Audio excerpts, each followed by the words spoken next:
We are back on It's Always Game Day in Cincinnati. Lindsay Patterson, Mike Santagata. Mike, how you doing? I'm all right. How are you doing? You know what? It's almost Christmas time. It's cold in Cincinnati. It's fine. It's fine. You know, talk a little Bengals football. They had a really short week because obviously played on Monday Night Football, and then they went back to practice on Wednesday.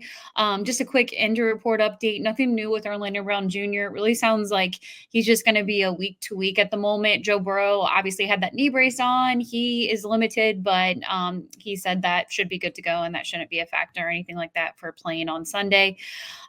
Trey Hendrickson, BJ Hill were not injury related. They did let them rest today, which they should be able to rest anytime they want because they are positives on the defensive side of the ball. But outside of that, nothing too crazy when it comes to surprising injuries. Sheldon Rankins still out with his illness and to be determined on when he is back out there. But Mike, we recorded earlier this week reaction after the Monday Night Football game. Hey, those comments from Joe Burrow when he was talking about Tee Higgins, I wasn't expecting those. I did go back and watch the video, and I agree. When you listen to the video, it sounds a little bit different than when you see a tweet about it. But Tee Higgins didn't leave the news, and it was nothing Tee Higgins said or did. The news was Kelsey Conway reported on Wednesday afternoon that the reports are true because there was an ESPN article out earlier that day about the future of Tee Higgins, Jamar Chase, all of that, etc. And one of those was they observed that Tee Higgins was no longer connected on the NFLPA site with David Malagueta, which a little surprising. And Kelsey Conway commented and said that according to her sources that Tee Higgins and David Malagueta have parted ways. And I'm going to tell you right now, that was not on my 2024 bingo card. No, I mean, yeah, David Mulgeta seems to get what his clients want, although maybe T changed his mind on what he wanted from when, he first entered the league. Because I think he's been with them his entire career. So Mhm. David Mulgeta will get you as much money as you possibly can get.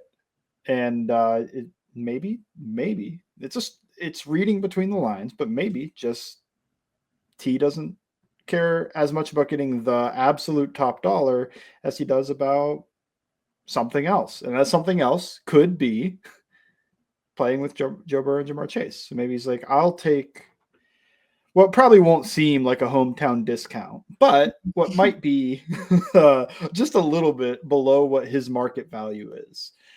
I know Malgetta, it just, it didn't seem like he was doing the stuff that T was wanted in terms of this offseason. Like when he demanded the trade and then T's showing up early for training camp. It's like he wasn't going to follow through on playing the hard ball that Malgetta wanted him to. He wanted to go play football. He wanted to go be out there. So I don't think this means T's back 100%, but the odds, I mean, I give it like 5% before this. Now, I mean, I'm under 50%, but probably like 25% chance. There's a distinct possibility now that he re-signs with the Bengals. Not ruling out another tag, not ruling out a tag and trade situation, not ruling out they just let him walk. And he left Malgetta for different reasons. Maybe he just didn't like how he was negotiating with the Bengals and didn't want that for his next team. But as it stands, with Joe Burrow's comments, with this recent action, I'm a little bit optimistic about the possibility of re-signing T. And maybe the Bengals are now looking at it and going, we thought we would be giving out a contract to Cam Taylor Britt, and we thought that Dax Hill might be able to earn a contract, and we thought we'd be saving money for whatever else, other extensions out there that they had. Instead, I feel like they're gaining money because they're like, look, we kind of got to shed some weight here on some of these contracts that we didn't think we would need to shed weight on. So maybe everything's aligning, but I don't know. What are your thoughts? Yeah, I've said it on this podcast. When it comes to Tee Higgins and re-signing Tee Higgins, I've changed my mind 5,000 different times. There was the soft tissue injuries that made me a little nervous. There was, I don't think they have a shot to bring Tee Higgins, and I think they're going to focus on paying Jamar Chase. Then the David Malagueta news happens, and I'm like, you know what? So many times I've said, okay, I understand why the Bengals aren't doing it. Jesse Bates, DJ Reader. We can look at the Kevin Zeitler, Andrew Whitworth situations to throw it back. And I said, oh, I get it. They're going to get youth, they're going to get talent. But at the same time, you can't keep letting your superstars go. And they have this opportunity. And I agree with you. I don't think it's an automatic that Tee Higgins is all of a sudden going to be extended in Cincinnati. I do think the chances are definitely higher. I didn't see this coming this year at all. I don't know when the split happened with him and his agency, but I agree with you. The signs were there. He reported this to camp on time, and honestly, soon he signed that ASAP in July, and I thought that was all really surprising. Getting that ready to roll, be ready for the offseason. He had a great training camp. Unfortunately, had to deal with some injuries this year, and the Bengals have the money. That's the thing. Like they could pay Jamar Chase and they could pay Tee Higgins and they could make other moves. So why not spend it on your homegrown guys? And Joe Burrow's comments again when he was talking to the media on Wednesday, what I felt was more telling is he was asked about, what if that doesn't happen? Would you be disappointed? And he said, I would be very disappointed. And I think that is speaking volumes to his front office. And obviously those offseason discussions will happen. But maybe it's another tag. Maybe it's a tag and trade, but maybe he's extended in Cincinnati. I didn't see it happening before. I think it would be absolutely huge to show, like, hey, they can pay Tee Higgins, they can pay Jamar Chase, because for 2 to 3 years, everybody keeps saying, no, they're not going to be able to pay their stars. They already paid their quarterback. The Joe Burrow deal already looks like a steal, honestly, and that happened a little over a year ago. But I think – I'm leaning towards, and yes, I've said it several times. The soft tissue injuries scare me. I don't know if they should. That's a lot of money. They have other holes to fill, but they would have a wide receiver hole next year if they let Tee Higgins go. So I am leaning more towards, all right, go make it happen. Go make it happen. This might be them also learning from Jesse Bates, where they had their succession plan in place with Jesse Bates when they drafted Dax Hill. Dax Hill wasn't good enough, they thought, or wasn't picking things up quick enough to see the field year one. You could just, less talented player and less draft capital spent, I think, but you could just make that same argument with Jermaine Burton. Like, yeah, they thought T was leaving. They drafted Jermaine Burton with a top 100 pick, but he hasn't panned out the way they thought he would. So instead of trying to force that to still happen, going like, he'll develop year two. Like year two, Jermaine Burton will replace T. And then they saw what a disaster that was when year two Dax Hill tried to replace Jesse Bates. They might be going, okay, we see recent history. We see what we have done. Let's not do that again. And they might also, maybe that's nothing to do with it, but I feel like that should. Like, we're going to let this very talented player walk because we have a succession plan built in-house. That succession plan is showing failure in year one. Instead of sticking to the plan and being stubborn, let's just change our mind on this. Like, people change their mind about whether they should pay T. Not me. I have always been on pay T train. Yeah. But a lot of people, and I felt more sympathetic to the argument. It was like, well, when you're going to pay Cam Taylor-Britt, you're going to pay these other guys. I was like, yeah, sure, whatever. I guess you're picking to pay those guys. And now it's like, no, I don't know if you want to pay those guys. No, not yet. And then the only other argument would be like, oh, well, they could spend all that money in free agency. Probably one signing, probably if they're they're probably two signings because they won't do a Trey Smith type of deal. But is it really worth, I don't, I'm trying to think of a player that's out there free agency, but just somebody along the lines of like Tevin Jenkins, and you get some lower end defensive tackle, or you do what people keep talking about now, re-signing Joseph Ossai. Those two versus Tee Higgins. Yeah, I don't know. I'd rather go Tee Higgins, but maybe there's some higher end guys people can think of. I haven't looked at free agency too much. I like go on Spot Track and check whenever somebody asks me, like, that guy's neat. But when I don't have it in front of me, I am not dialed in at the moment. But yeah, maybe I'm low with 25%. Maybe it's more like 40. I think it's under 50. Maybe that's just me hanging on to the past of like this deal wasn't even close to being done, and I was at 5% before, so it's hard to jump up too much. What do you put the percentage on that they are able to bring Tee Higgins back for next season? I would say I'm right around like 50 to 51. And the only reason I'm saying that, obviously the agent situation, but it's Joe Burrow and Jamar Chase. And I feel like Joe is doing something he normally doesn't do a lot, is he's putting pressure on the front office. And I do think that they go to Joe when it comes to decisions and discussions. Joe doesn't have to restructure his contract. They can still afford Tee Higgins and Jamar Chase to be extended. Maybe those discussions happen when it comes to how they structure the contract, but the Bengals have to change their way anyways when it comes to Jamar Chase and the guaranteed money when it comes to players, and to show like, hey, we're in year 2025. This season was a disappointment. We're not going to piss off our quarterback, and we're going to bring Tee Higgins and Jamar Chase back. Look, they still have holes when it comes to the defensive side. They're going to have to hopefully draft well with those 6 picks, but at the same time, they have money. They have money. And they're not really paying anyone outside of Joe Burrow. And you can cut guys when it comes to the future of Sam Hubbard. Who knows what they decide with Sheldon Rankins, Geno Stone, other guys that they won't take big cap hits for, and that they'll create more room. You have to spend it on guys, and you have to show your fan base and your team and your franchise quarterback that you're willing to do everything to put a winning formula out there on the field. Yeah,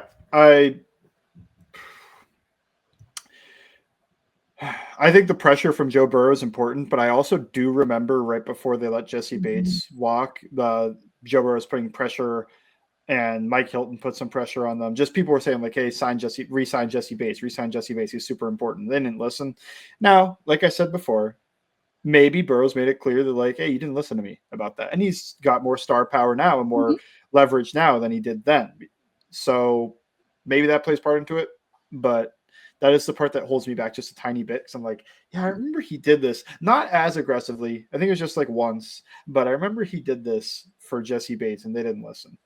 Yeah, we'll see. We'll see. I mean, obviously, it'll be a topic of discussion when it comes to both of those contracts. They'll have to make that decision pretty early on Tee Higgins come March, and Jamar Chase. I just hope Jamar doesn't even go into too far into the offseason and they get that one complete. But look, the front office has a lot of decisions to make. I was just absolutely surprised that that they parted ways, and hopefully that's a win for Tee Higgins and what he wants. And who knows, Tee Higgins might pull a Lamar Jackson, a TJ Watt, and just get his deal done all by himself and just say, hey, I'm ready to go in. We have the framework for the deal. Let's add a couple more million on top of it and let's get it done. I want to stay here with my team and my quarterback because look, I'm not a millionaire. I'm not an NFL player, but sometimes the grass isn't always greener of maybe getting your bag and going to a team where you never win and you don't have a legit quarterback, but you're like, I got paid. Or you can still get paid with a franchise. Maybe it's a few million shorter, but you're with your guys. You believe in this roster. You've been to a Super Bowl together before, and maybe this team could do it again. Just depends. We don't really know. I know T was he sounded flattered that Joe Burrow was talking about it, but I agree with you. Joe has mentioned this before with players, and he's mentioned it with T before too. But I don't know. It's kind of a little bit exciting, so we'll see what happens with that. But hopefully, it is a positive for Joe Burrow and Tee Higgins. No matter what, T's going to get paid in the offseason. We'll just see where that's going to be. But we'll move on. It is a short week for the Cincinnati Bengals as they get ready to take on the Tennessee Titans. The season has felt like it's taken 20 years to go. There's 4 games to go. I know the Bengals are still technically in the playoffs, but they need a whole lot to happen. So I'm not really focusing on that. When I think about this game, it's honestly the youth on the defensive side. Tee Higgins, Jamar Chase, Joe Burrow, they're obviously fun to watch. So offensively, still be a little bit of a tough battle when you think about the Tennessee Titans defense. Jeffrey Simmons will be playing. He went not injury related, limited at practice most of the week, but he'll be out there and he terrifies me still. But Mike, when you think about this matchup for the Cincinnati Bengals, let's start with the offense versus Tennessee. How you feeling about it? So the Tennessee defense, I think, does match up okay with the Bengals offense in some ways. I think that, like you mentioned, Jeffrey Simmons against this interior. I think T'Vondre Sweat against this interior also is going to be tough for them. They have historically done pretty good against this Bengals offense as well, although Shane Bowen, their defensive coordinator during that time, is now in New York and did a pretty good job against them in that game. So maybe they won't be able to schematically line up as well. I think where you get the advantage for the Bengals might be in the secondary, where they do have L'Jarius Sneed, but I feel like Snead has had kind of a down year compared to where you'd expect for him to be. And they got a couple other guys back there that are interesting, but when it comes to what I'm thinking about this Titans defense, if you could block it up, I think that they could really take control in this game early and make it a pretty, good showing for the offense. Mhm. And they might do that because they've done that to most teams. I do think the way it doesn't work is Jeffrey Simmons and Tavondre Sweat and that defensive line just eats the Bengals offensive line's lunch, which is also possible, distinctly possible.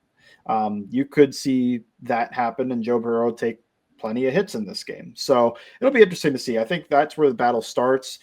The other part that makes it just a tiny bit more interesting to me is, does Joe Burrow's mobility take any type of hit? Because I feel like the offensive line hasn't played good. They've been bad the past couple of weeks, but they've been mitigated a little bit because Burrow escapes sacks, extends the play, makes something happen, turns negatives into positives. If that stops happening, I Mm. think the offense is going to look kind of rough. Maybe they can still get the ball out quickly. Maybe he does like little stuff to buy himself time. But if he's not able to scramble, run, and avoid sacks the way he did the past few weeks, then I think the offense is going to suffer for it.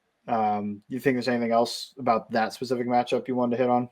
Yeah, I mean, honestly, that's the only thing that terrifies me right now. I get it with Orlando Brown Jr. The team is more than likely going to shut him down when they're eliminated from the playoffs. I know that they're technically still in it. They're going to keep him week to week, but I think that's smart. You don't want to put him out there, and he's your tackle, and he's going to be here next year. So be smart about that with some of the guys when it comes to injuries. But interior still terrifies me.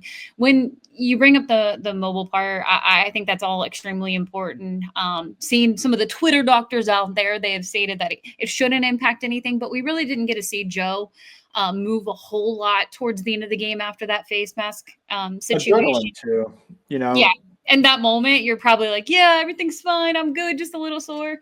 I agree with you. I think that's something to keep an eye on. That part scares me a little bit. We'll see if they can rely on the run game at all with Chase Brown. He's obviously been really dominant for them so far, explosive in the run game. But yeah, interior is still when I look at this matchup, I like the wide receivers against the corners, not too worried about that. But we'll see what that looks like overall. You flip sides, you think about this Bengals defense. It's really hard to feel positive about too much, but they're facing Will Levis. I know he was dealing with an injury, returned last week. Tyler Boyd, I think he returned to practice today too. Tony Pollard, run game. Any matchups you like there? You feel like should be an okay matchup? Yes.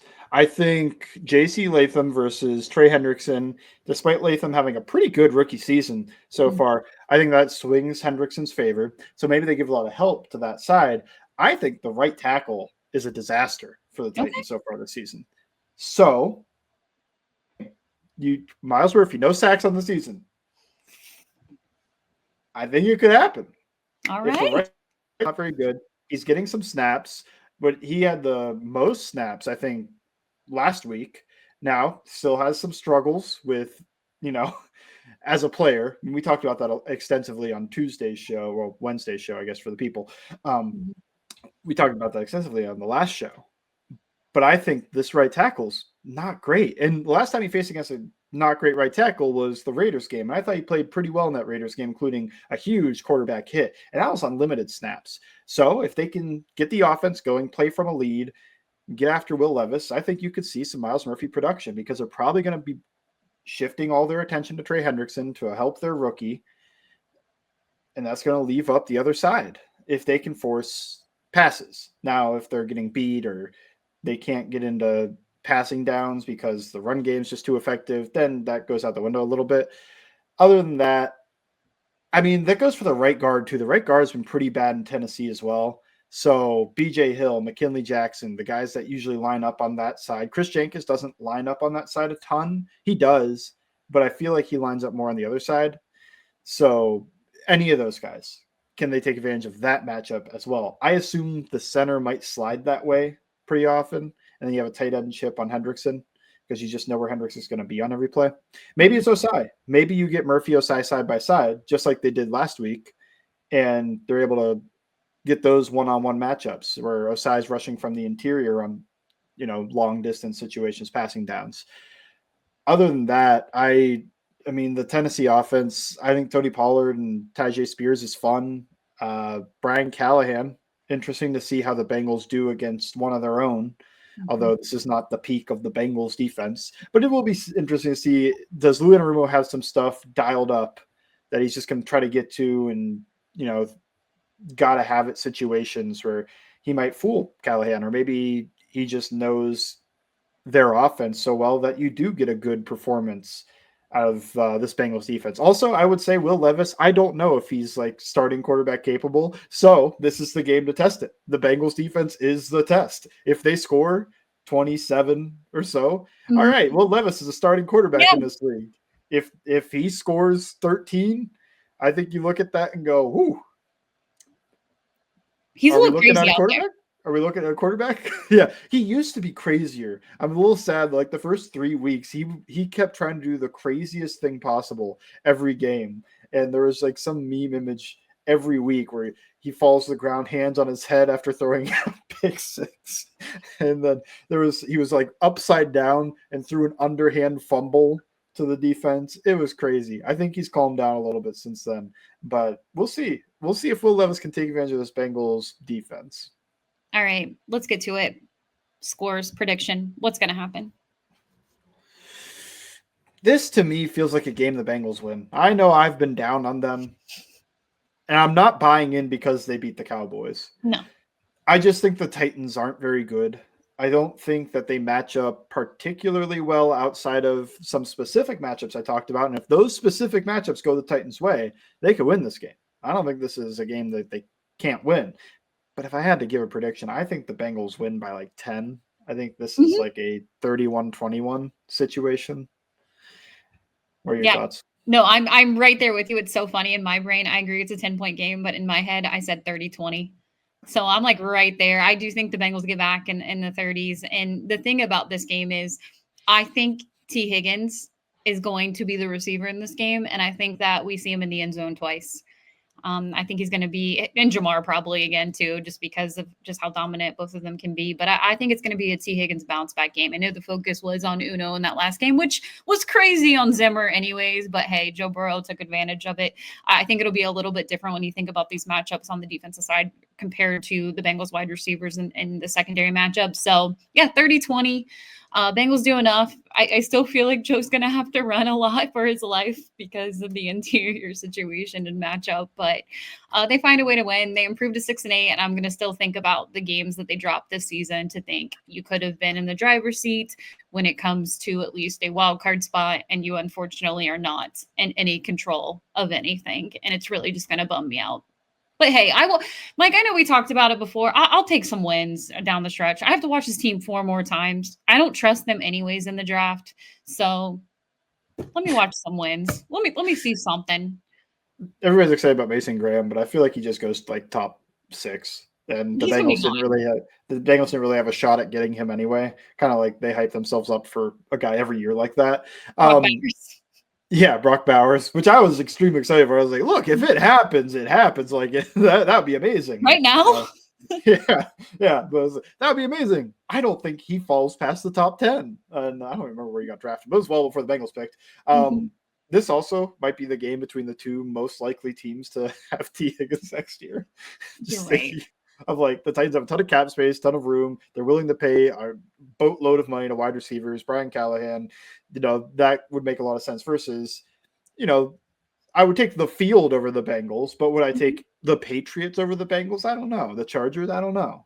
Like at this point, I'm a little bit more confident that he might re-sign. So that was another interesting thing about this because you mentioned the Tee Higgins part of it. Otherwise, it'll be cool to see the former players. Chidobe Awuzie. This is a return for him.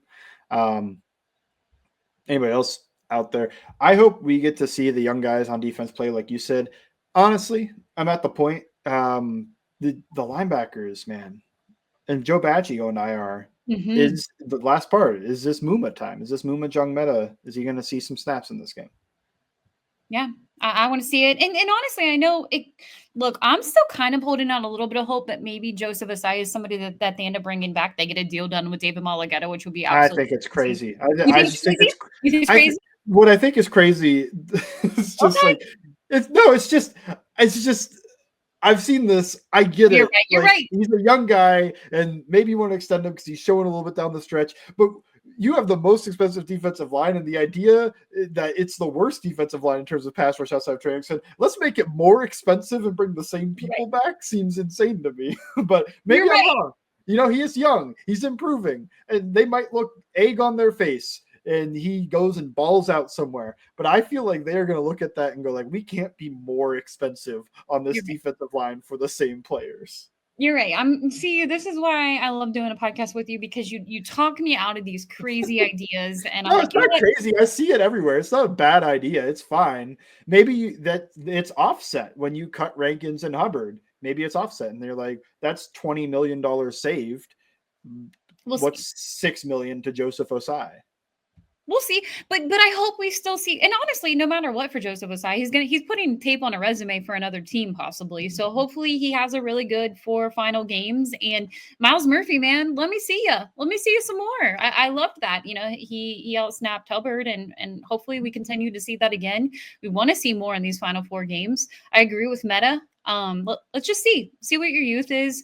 Honestly, your defense has been bad all season long, so it can get worse, but I'll be okay with it if it's your youth movement. So make sure you check out Mike's work. I know you have a couple clips. We talked about it earlier on the podcast this week. Chris Jenkins' piece coming out soon. Yeah, soon. Probably next week at this point, because like tomorrow's Friday, and while you're listening to this, it's Friday, and those don't do well when I post them on Friday, so I might save it and get it early next week. One question for you is, oh shoot, I'm forgetting it already. I'm forgetting it. Tee Higgins related Ah, contract. no. It was. Oh, are you fully back in if the Broncos lose this week and the Bengals win? Okay, I know we got to wrap this podcast up, but I do have a question for you. Would it be better for the Colts to lose because the Broncos have harder games these next 3 games, and they could lose those 3 games, and the Colts really have an easy cupcake the rest of the way after this Broncos game? So I feel like it's really kind of a win-win situation, because if the Broncos lose, it's good, but at the same time, if the Colts lose, they have to drop 1 more to their easy slate. And I don't think they'll drop 2 more to the rest of their schedule. Okay, that makes sense. I didn't know about the Colts part of it, to be honest. So I'll ask you that again next week. Ask me next week. Look, Mike, every single week I'll be back in if they keep winning. I convinced myself the season's going to be – it's funny. My mom actually said that. She's like, she has finally stopped giving me playoff scenarios. Like, she's all out after the Steelers game. And then like, no.